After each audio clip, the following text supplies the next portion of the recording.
How to Change Your Universe, a practical guide to living the greatest life possible in the greatest world possible, by Jon Gabriel.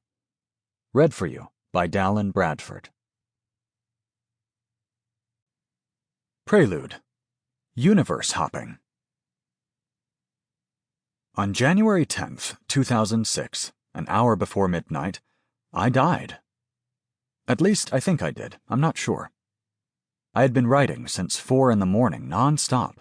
It was a cathartic experience, where I felt like I was cleansing all of the emotional pain and trauma I'd endured over the last 15 years.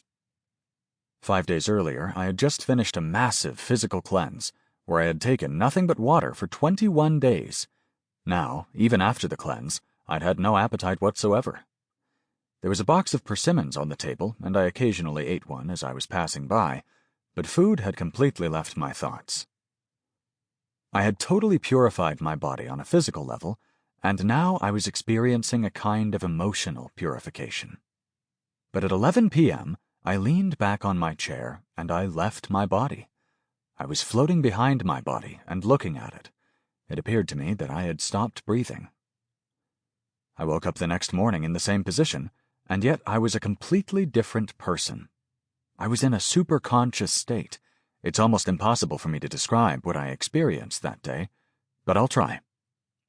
I felt like my awareness had expanded, not only to every corner of the earth, but to every corner of the universe.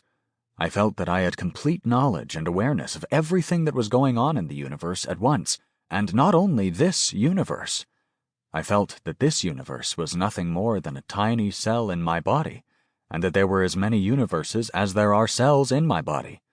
There were trillions and trillions of universes, and, in an unexplainable way, I had an awareness of every single one of them. It was almost like I was a being who was made up of an infinite number of universes, and somehow I had awareness of everything that was happening in all of them.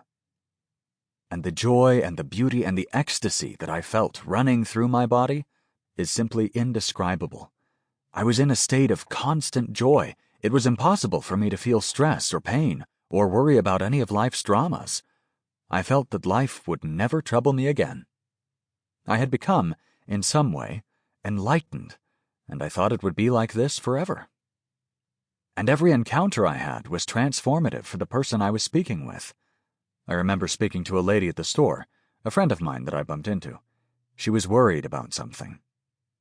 As I was talking with her, I could see her energy flowing through her body.